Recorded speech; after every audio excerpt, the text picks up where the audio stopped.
కలుపుకుంటూ ఈ దేశం కోసం ధర్మం కోసం ఎవరైతే ముందుకు వస్తారో ఆ పార్టీలన్నీ కలుపుకుంటూ ముందుకు పోతుంది.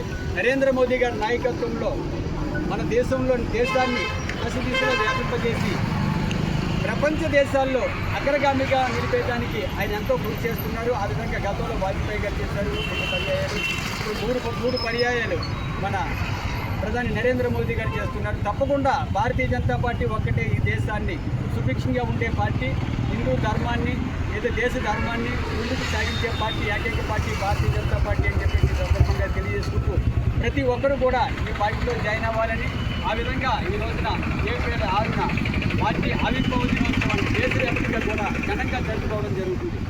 ఈ కార్యక్రమానికి మన గురిశెట్టి వెంకటరామరెడ్డి గారు, కిసాన్ మోర్చా రాష్ట్ర కార్యదర్శి, అదేవిధంగా ఈ అసెంబ్లీ కన్వీనర్ అయినటువంటి పితాని లీలావతి గారు, అలాగే ఇక్కడ ముఖ్యంగా ఈ కార్యక్రమాన్ని నిర్వహించినటువంటి బాలిక శివగారి ఆధ్వర్యంలో మండల ప్రధాన కార్యదర్శి ఆయన ఆధ్వర్యంలో ఈ కార్యక్రమం జరుగుతుంది. ఈ మండల అధ్యక్షుడు మనం మెండూరు సత్యబాబు గారు, అదేవిధంగా జోనల్ ఇన్ఛార్జి అనుపతి వెంకటేష్ గారు, అలాగే మన అజయ్ గారు.